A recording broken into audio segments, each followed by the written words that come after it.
선조실록 102권 선조 31년 7월 8일 신묘 첫 번째 기사 1598년 명만역 26년 황해 평안 신검 해운 어사 정은 이이첨이 치게하기를 의주 부윤 황제는 재상바늘의 중신으로서 직무에 태만하면서 사객에게 아첨하여 명예를 과장하고 백성들을 괴롭혀 착취만을 일삼고 있습니다.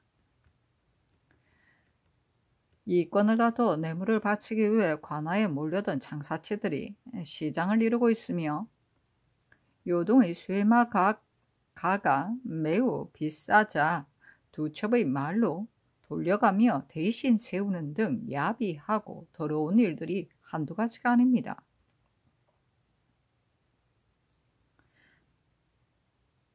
먼저 파직시킨 뒤 추구하고 탐독한 죄를 다스리소서 했는데 조정에서 그대로 따랐다. 선조실록 102권 선조 31년 7월 8일 신묘 두 번째 기사 이이첨이 복명하고 아뢰기를 신이 사명을 받들고 나가다가 열흘이나 되는 장마로 길이 막혀 복명을 지연시켰으니 과실이 큽니다. 지금 들으니 진사 김영명 등이 김유를 위하여 상소하면서 도리어 대간의 논평이 사실이 아니라고 하였는데 김유를 탄핵할 때에 신도 헌부에 있으면서 그 논의에 참여하였습니다. 사람들의 비방과 지척을 받았으니 결코 본직에 그대로 있기 어렵습니다. 신을 채직시키도록 명하소서 하니 사직하지 말라고 답하였는데 물러가 물론을 기다렸다. 선조실록 102권 선조 31년 7월 8일 신묘 세 번째 기사 정은 이유홍이 와서 아뢰기를 이이첨이 이념하여 물러갔는데 장마로 길이 막혔으니 때 맞추어 복명하지 못한 것은 어쩔 수 없는 형편이었고 김명명 등이 대간의 논평이 사실이 아니라고 말한 것은 김유를 신구하기 위한 것에 지나지 않은 것으로 믿을 바가 못됩니다. 어찌 이러한 일로 경솔히 언관을 채직시킬 수 있겠습니까? 출사하도록 명하소서 하니 아랜대로 하라고 답하였다. 선조실록 102권 선조 31년 7월 8일 신묘 네 번째 기사 이이첨이 서게 하기를 서쪽 지방 일로의 각역이 피폐되었는데 사명을 받들고 가는 사람들이 국법을 무시하고 과람하게 분말을 요구하는가 하면 역관과 군관들까지 모두 기세를 부려 배단을 일으키고 있으며 조금만 뜻을 어겨도 매질을 가하니 보고 듣기에 참혹하고 측은하여 한심스럽기가 비할 데 없습니다. 중국 장술이 요구하는 물품은 경과하는 각 고을에서 마련하여 바치게 되어 있는데 첫반하는 관원이 제 마음대로 공문을 작성하여 많은 물품을 책정하고 열읍에 요구하여 민간에서 마련하도록 독촉하니 원성이 들끓고 있는 실정입니다. 그리고 첫반사가 되어 나갈 때에 대다수의 권속들을 거느리고 곧장 관사에 들어가 공공연히 음식과 쇠마를 마련토록 요구하니 민생의 원성과 고통이 극도에 이르렀고 군문의 직책이 있을까 또한 걱정되는 형편입니다. 각도 감사에게 그를 내려 폐단을 맡게 하고 아울러 법사로 하여금 엄중한 조문을 세워 금단하게 하소서 하니 모두 아랜대로 하라고 답하였다. 선조실록 102권 선조 31년 7월 9일 임진 첫 번째 기사 의주 부윤 황진이 아뢰었다. 동낭정이 통보를 내보이기에 보니 6월 14일에 이부 등의 아문이 모여 조선의 결원이 된 경리를 뽑기 위하여 순무, 만세덕, 매국정 두 사람을 추천하고 병부에서는 왕은교, 이식, 왕견빈 세 사람을 선거하였고 풍력 과시는 후경원으로 하였다고 하였습니다. 양경리가 채직될 것은 의심할 여지가 없는 듯하나 아직 확실한 통보는 없습니다. 선조실록 102권 선조 31년 7월 9일 임진 두 번째 기사 서주사의 접반사 민몽룡이 아뢰기를 주사가 내일은 분명히 출발한다는데 자세히 듣자니 형 군문과 진 어사가 이미 기복시킬 것을 아뢰어 회지가 곧 당도할 것이므로 주사의 행차는 멀지 않아 되돌아오게 될 것이라고 합니다. 하니 알았다고 전교하였다. 사실은 논한다. 오기는 고금에 뛰어난 장수라고 일컬었지만 분상하지 않아서 고금의 주인이 되었고 유공은 송나라의 안위를 책임지고 있었지만 기복을 사용함으로써 송나라의 명현이 되었다. 그렇다면 평소에 부모를 섬긴 도리를 부모가 세상을 떠난 날 볼 수 있는 것이니 3년 동안 거상하는 제도는 때에 따라 변할 수 없는 것이다. 근래 중국 사람들은 상례를 아예 도외시하여 우리나라에서는 미천한 자들도 하지 않는 일들을 중국 조정의 대부들이 버젓이하고 있다. 서중소 같은 사람은 아비가 죽었다는 소식을 듣고도 곧바로 분상하지 않고 한 달이나 지연하여 천천히 출발하려 하고 있다. 그의 표화 사람들이 모두 말하기를 주사가 군사를 모집하여 멀리 온 것은 본래 공명을 얻기 위한 것이었으므로 이미 기복을 도모하여 회지가 내리기만을 고대하고 있다고 하니 주사 자신은 비록 뛰어난 장수로 자부하고 있지만 하늘을 향하여 부르짖고 땅을 치며 통곡해야 할 즈음에도 연연해 할 일이 있단 말인가? 조정에서 아무리 국가의 안위를 그에게 의탁한다 하더라도 흙등이를 베고 거적자리에서 자야 할 사람을 백성을 위한답시고 기복시킬 수 있단 말인가? 옛사람의 말에 부모에게 허대하지 않고 어찌 임금에게 충성할 수 있으리요 하였는데 그가 이미 분상하지 않음으로써 스스로 불효의 죄에 빠졌으니 기복된다 하더라도 임금에게 충성을 다 할 수 있을 것인가? 우리나라에서 중국 조정의 인물을 일컬을 적마다 반드시 격리의 양호를 말하는데 양호 역시 기복한 사람으로 평소와 다름없이 술을 마시고 고기를 먹었으니 서중소 같은 사람이야 무엇이 책할 게 있겠는가?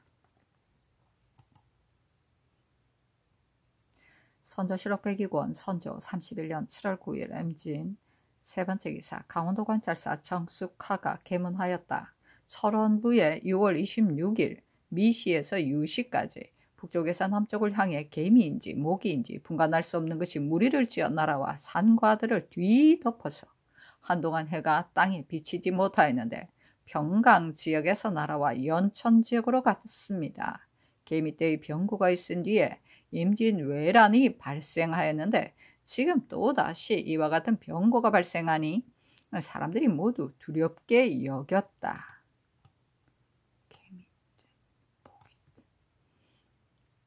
선조실록 102권 선조 31년 7월 10일 개사 첫 번째 기사 상이 모하간에 거동하여 서주사를 전위하였다.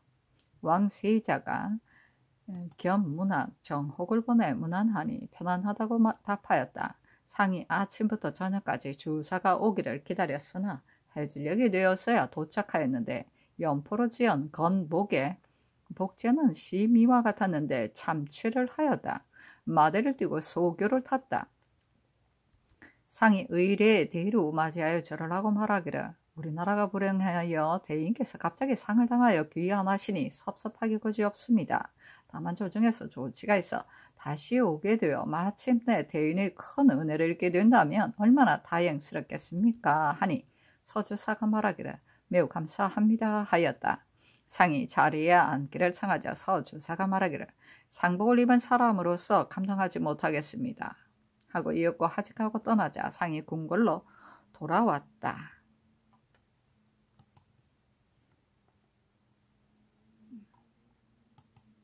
선조실록 102권 선조 31년 7월 10일 개사 두 번째 기사 충청도 관찰사 김신원이 아뢰었다. 보은현에서는 임진년에 외적이 쳐들어왔을 때 교생 정경추, 임대성, 김수익, 박득상 등이 향교를 떠나지 않고 지키면서 5성 8현의 위판을 직접 땅을 파고 깨끗한 곳에 묻어서 마침내 오육을 면하게 하여 3년성 서원에 봉안하였으며 또 작년에는 적이 임박해와도 문묘를 떠나지 않고 있다가 골까지 쳐들어오자 친히 짊어지고 피하여 오욕을 면하게 하였으니 그 정성이 매우 가상합니다. 대학의 유생들이 성대하고 많았으나 왜구가 이르렀다는 소식을 듣자마자 황급히 피하여 도망갔고 한 사람도 문묘를 염려하여 돌본 자가 없었다. 정경추 등은 시골 향교의 고루한 사람으로 난리를 당하여 태연한 자세로 선성을 저버리지 않고 배운 바에 부끄럽지 않게 행동하였으니 후세의 광명이 빛나고 또한 조정들이 200년 동안 배양한 공효를 볼 수 있다. 선조실록 106권 선조 31년 7월 10일 개사 세 번째 기사. 오유충이 상주하였다. 정회 부참류 도사 좌영 등의 관직에 있는 오유충 모국기 허국이 등 23인은 삼가 2역에서 충성을 다하고 있는 신하가 원망과 노여움을 입은 데 대하여 성명께서 특별히 살펴 위임함으로써 국시를 밝히고 외적을 물리치게 하시기를 간절히 바라는 일로 아뢰입니다. 신들은 장관의 직임을 맡고 모두 1000만리 밖에서 명을 받들고 서로 연이어 군사를 이끌고 조선에 당도하여 도독, 순무, 감원 등 제신들의 지위에 따라 적을 정초하고 있습니다.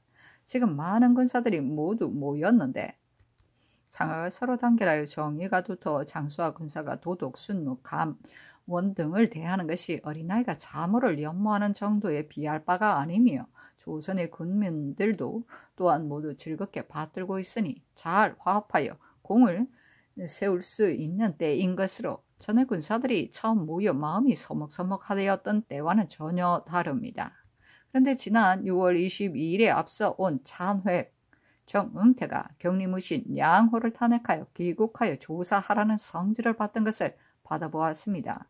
화일을 가릴 것 없이 문무인사에서부터 화급 군졸에 이르기까지 조선에 있는 사람들은 모두 눈물을 흘리고 국왕 성희와 재상 이원익 등도 여러 날 눈물을 흘리며 음식을 패하기에 이르렀습니다. 싸움에 임할 군영에서 통곡하는 소리가 산과 들을 진동하니 가령 조선에서 신경이 멀지 않아 폐하께서 이 곡성을 들으신다면 어찌 차마 경리 양으로 하여금 갑자기 돌아가게 할 수 있었겠습니까? 오직 이곳은 하늘이 막힌 땅끝이고 조선은 극동에 위치하여 그간의 일을 사신이 왕래하며 분명하게 아뢰지 못함으로써 이 역에서 충성을 다하는 신하들의 뜻이 구중에 알려질 길이 없었던 것입니다. 그러나 다행스럽게 하늘은 높아도 낮은 곳의 일을 샅샅이 들으시고 공도로서 굽어 살피시기에 폐하를 위해 오늘날의 일에 모두 진술하는 것입니다.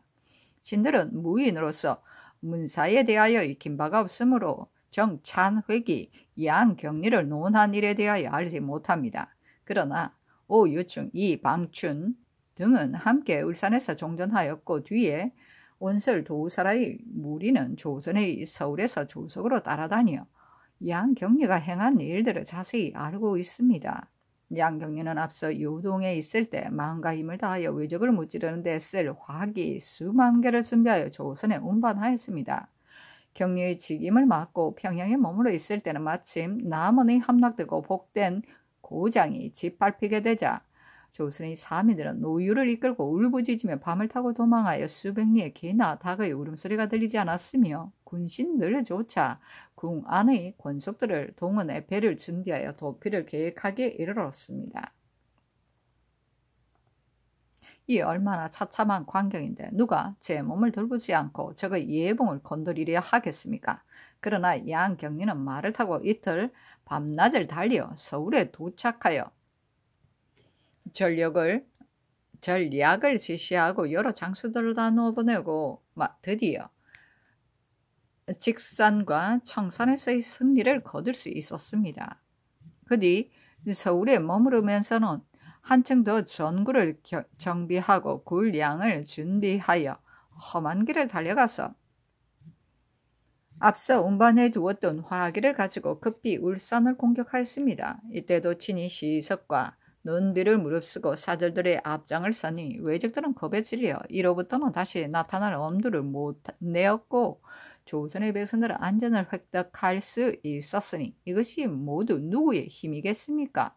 더구나 그 당시에는 남북의 장수가 각기 다르고 기마병과 보병이 따로 쓰이고 있었는데 경리가 마냥 마음을 미루어 한 몸이 되게 하여 기마병은 보병을 보유하고 보병은 기마병을 돕게 하는 등 알맞게 처리하지 않았더라면 울산의 전투에서 반드시 장수들끼리 서로 시기하였을 것이니 어제 지금처럼 장수들 사이에 한마디 이간하는 말이 없을 수 있겠습니까? 상을 내린 것과 군량미의 지출에 대하여는 모두 공문서가 있으므로 조사할 수 있으니 지난 일의 경과를 모두 기록하여 역력해 볼 수 있습니다. 나아가서 그가 일찍이 관직에 있을 때 행동을 취하여 보더라도 조선에 부임했을 때 그늘인 규모는 가동 1명, 기패 6명, 야역 군예 30명에 불과하였으며 음식에 있어서는 관청의 두량과 저울을 배치하여 획일적으로 시행함을 보여주었고 관참에서의 공대에는 부녀자들을 금단하여 엄난한 일을 미연을 방지하였고 의주에서는 맞이하고 보내는 데 필요한 접대를 단지 말 2필을 준비하게 하였습니다. 또한 어선 800여 척을 모아 군량을 운송하게 하였고 조선의 백성 수천 명을 교련시켜 난병을 돕게 하였으니 이는 그의 행적 중에서도 가장 드러난 것입니다. 신들의 생각에는 양경리야말로 지혜는 적을 헤아릴 수 있고 재능은 갑작스런 사변에 대응할 수 있고 용맹은 적의 예봉을 꺾을 수 있고 청렴함은 덕을 세울 수 있다고 여깁니다. 그런데 오히려 주의와 수치스런 자리에 떨어뜨렸으니 이는 필시 양경리의 인정을 받지 못한 간교한 무리들이 사사로운 원망에 자문을 올려 오늘날과 같은 일이 일어난 것입니다.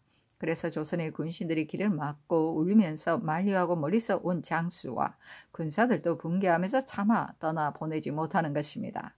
신들은 아직도 다른 장수로 교체하여 안문을 지키게 하였으나 결국은 이 목이 공을 거두었던 일과 문후가 상자에 가득히 쌓인 방서를 채용하지 않음으로써 나중에 중산의 공적을 이루게 한 일을 기억하고 있습니다. 국가에서 허다한 군량과 군사들을 손실을 하면서 조선을 구원하여 이제 적을 상대하여 공을 세울 수 있는 기회를 맞았는데 어찌 차마 장수를 바꿀 수 있겠습니까? 장수란 군사들의 마음을 통솔하는 자입니다. 신들이 지금의 급박한 형세를 가지고 말씀드리자면 오늘날 조선의 지형에 대하여 익숙히 아는 자가 누구이며 조선에서 추대받는 자가 누구이며 외적들에게 알려진 자가 누구입니까? 따져보면 양경리보다 나은 자가 없습니다.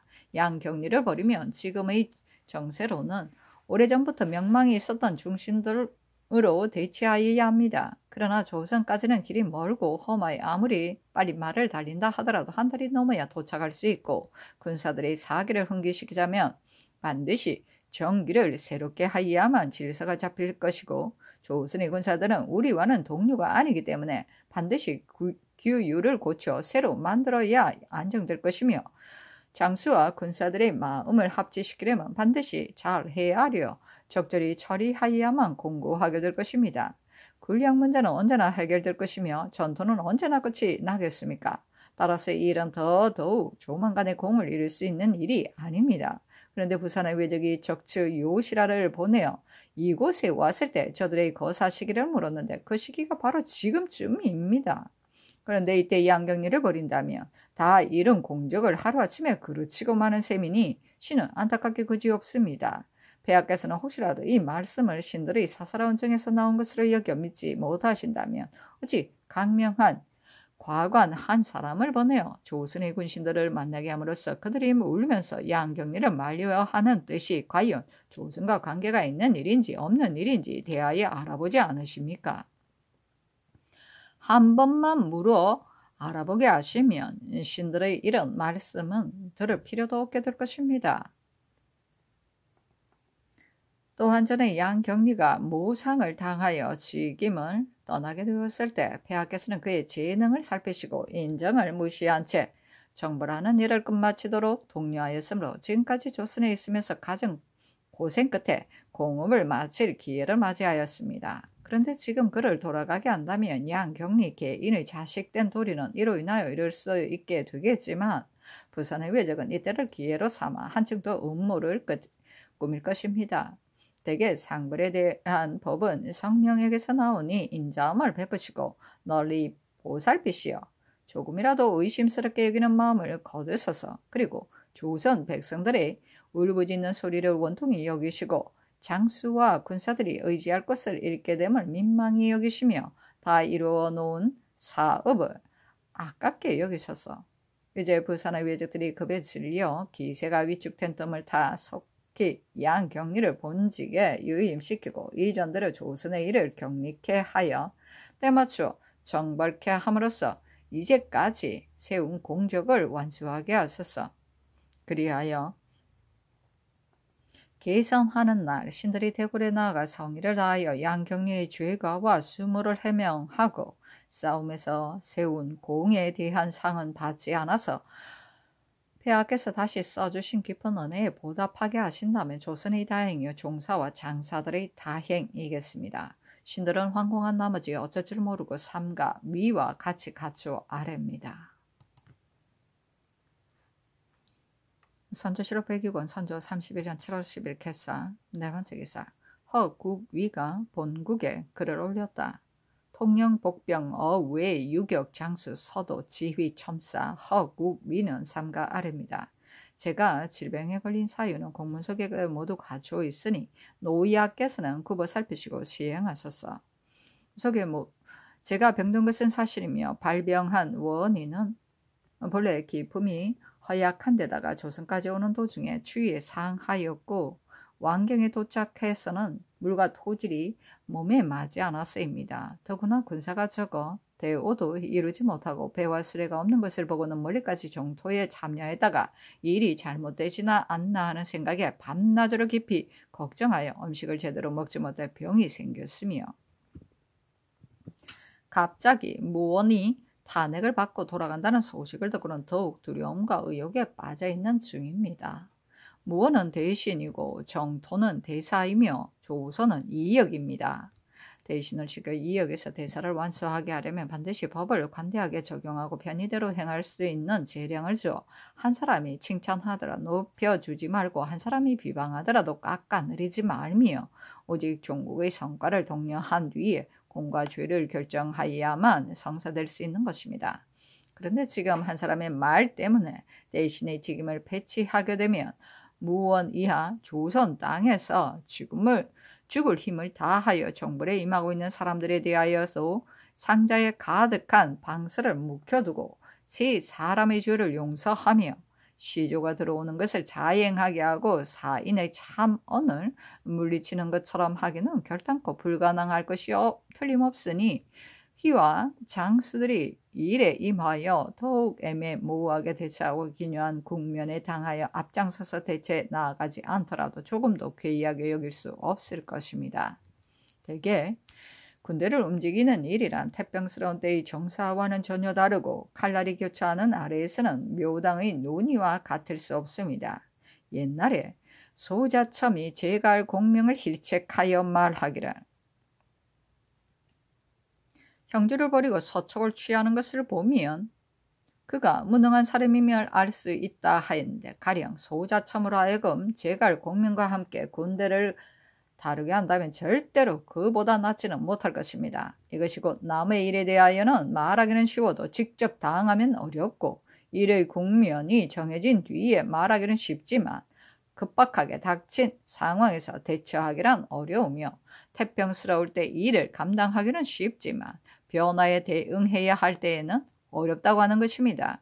옛날에 후 장군이 둔전의 편의에 대한 12가지 일을 건의하였을 때 한 선제도 어렵게 여겼고 공경들도 모두 불가하다고 했는데 오직 위상만이 그 계획을 고수하여 마침내 군사를 떨치고 돌아옴으로써 선영이 모두 평정되었고 반초가 변방에서 전공을 세워 이적들에게 위세를 떨쳤을 때 이 업이 비방하기를 반초는 애첩과 자식을 데리고 나라 밖에서 안락한 생활을 하면서 나라 안은 돌볼 마음이 없다고 하자 황제는 도리어 이 업을 나무라고 반초에게 나아가 절제를 받게 하였으므로 서역에서 공을 세워 70여 나라를 복속시킬 수 있었던 것입니다. 근데 지금은 법망이 이토록 조밀하고 관리를 바꾸는 것이 이토록 빈번하고도 7년 동안 음모를 쌓아온 교활한 외적을 무찌르려 하고 있으니 제가 비록 무장으로서 실상은 알 수 없으나 믿으려 하다가 금방 의심하게 되는 것입니다. 사람들은 외적은 군사를 잘 쓴다고 하지만 저는 외적은 장수를 잘 쓴다고 여깁니다.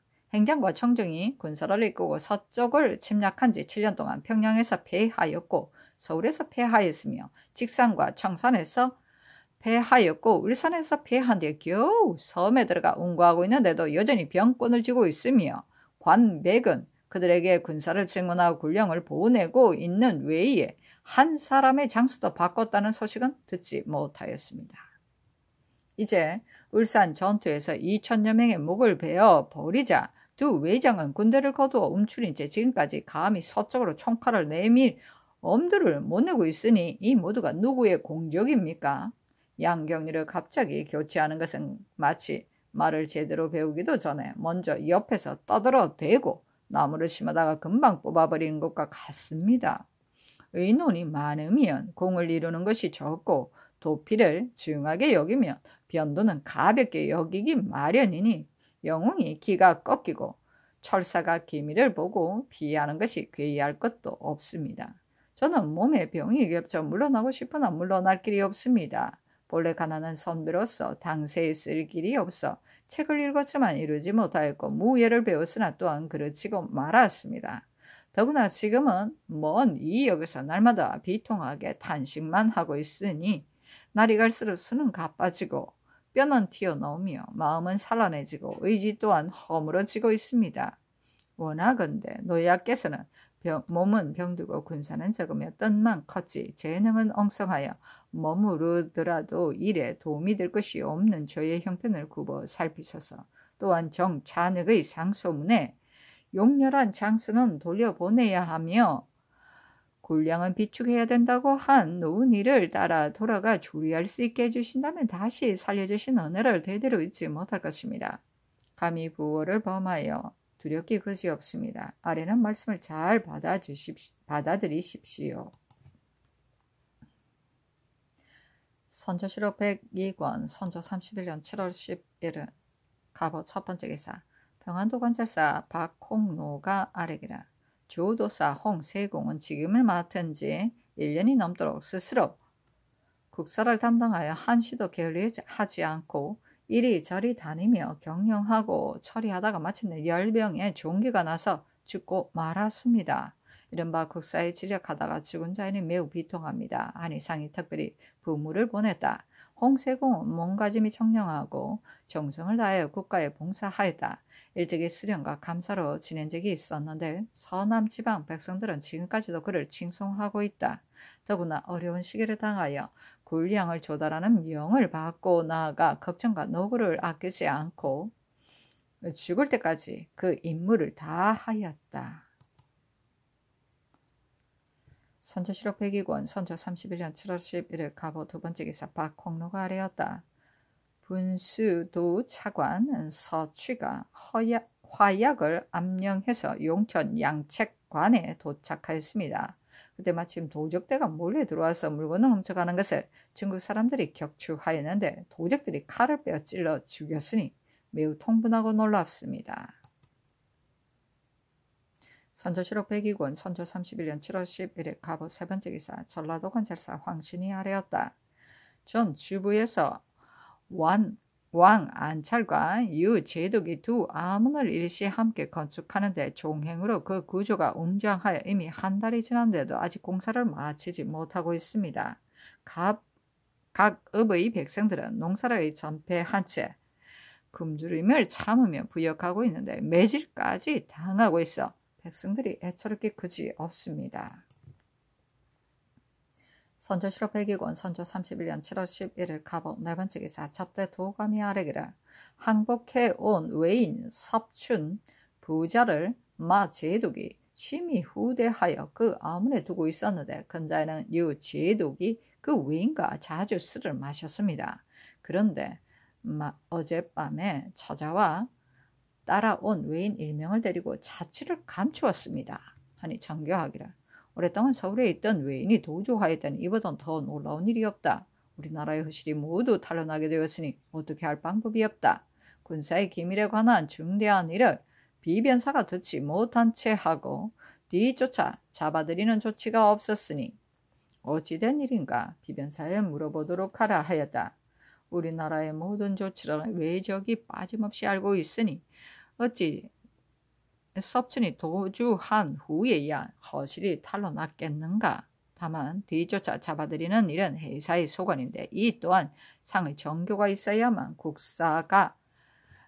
국사로 삼는단 말인가. 선조실록 102권 선조 31년 7월 11일 갑오 5번째 기사 유 제독의 접반사 김수가 아뢰었다. 유정이 승들을 불러 모아 친히 전진으로 달려갔고 적진을 출입하면서 유세하여 적의 공세를 지연시켰다. 호가 송은인데 제독이 그의 명성을 듣고 불러보았다. 제독을 알리하고서 말하기를 소인이 망령되게 말씀을 올리겠는데 어떤 사람은 노약해서 적을 무찌르려 하지 않는다고 하니 제독이 말하기를 혹시 그런 망언이 있다고 한들 꾸짖을 것이 뭐 있겠는가. 다만 내가 전라도 지방에 당도하여 그대 나라 사람들이 얼마만큼 성의를 가지고 이를 처리하고 있는지를 살펴보아 군량이 많이 준비되었으면 기필코 적을 무찌를 것이다. 만약 3개월 안에 적을 무찌르지 못한다면 내 스스로 목을 베어 황상께 바칠 것이다 하였다고 합니다.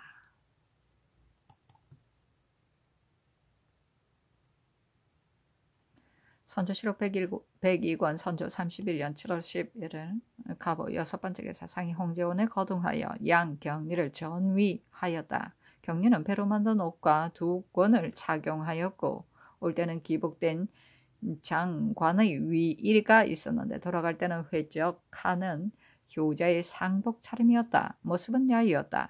상이 의례대로 맞이하여 배려하고 말하기를 우리나라는 오직 대인만을 우르르고 있었는데 뜻하지 않게 갑자기 돌아가시니 어디에 의지해야 되겠습니까? 오늘 섭섭하게 짝이 없어 뭐라 말씀드려야 할지 모르겠습니다. 하니 말을 마치곤 오열하여 목이 메고 눈물을 흘리니 좌우에 있던 시신들도 얼굴을 가리지 않는 이가 없었다. 경리의 표하들도 눈물을 머금고 서로 바라보니 경리 또한 참담한 표정을 지었다. 경리가 말하기를 이곳에 온 지 이태나 되도록 이룬 일이라고는 한 가지도 없고 기국에 소유만 끼쳤으므로 부끄럽고 한스러운 심정을 금할 수가 없습니다. 신임 경리 만야는 병사에 대해 잘 알고 있고 뒤에 수군도 많이 올 것입니다. 군량을 준비하는 일이 무엇보다 긴급하니 배를 많이 정비하여 속히 중국의 군량을 운송하는 것이 좋겠습니다. 하자 상이 말하기를 행차에 임하여 하신 분부에 감히 마음을 다하지 않겠습니까? 하였다. 경리가 묻기를 세자는 편안합니까? 하고 이내 출발을 고하였다. 상이 말하기를 술을 한잔 올리고 싶은데 황공하여 감히 들이지 못하겠습니다. 하니 경리가 말하기를 고마운 뜻을 마음으로 받겠습니다. 하고 드디어 하직하는 절을 하였다. 상이 말하기를 우리나라는 대인의 덕분으로 다시 소생할 수 있었는데 대인께서 이제 돌아가시니 다시 어디에 의지해야 합니까? 하니 경리가 말하기를 각별히 힘을 기울이면 자연 흥복할 수 있을 것입니다. 흥복되었다는 소식을 듣는다면 제가 비록 죽어 산에 묻혀있다 하더라도 위안이 될 것입니다 하였다. 드디어 작별하고 떠났다. 도성의 부로들이 길을 막고 통곡하자 경리가 가마 위에서 위유면려하고 눈물을 흘리면서 떠나갔다. 적이 서울 가까이 쳐들어왔다는 소식을 듣고는 즉시 달려와 물리쳤으니 이는 어렵고 급박한 일에 달려와 구한 것이고 친히 여러 장수들을 이끌고 적의 소굴을 쳐부었으니 이는 위험을 피하지 않은 것이며 군사들을 칭려하여 소유를 일으키지 않게 하였으니 이는 호령을 엄격하고 분명하게 한 것이다. 돌아감에 이르러 조선 사람들이 부모를 잃은 듯이 상심하여 길을 막고 머물기를 청하기까지 하였으니 이는 모두 그가 지성으로 하였기 때문이다. 충신하고 성실하여 사람들의 마음을 깊이 감동시키지 않았다면 이와 같을 수가 있었겠는가. 선조실록 102권 선조 31년 7월 11일 갑오 7번째 기사 이 이유증을 예조 참의로 황정철을 장령으로 삼았다.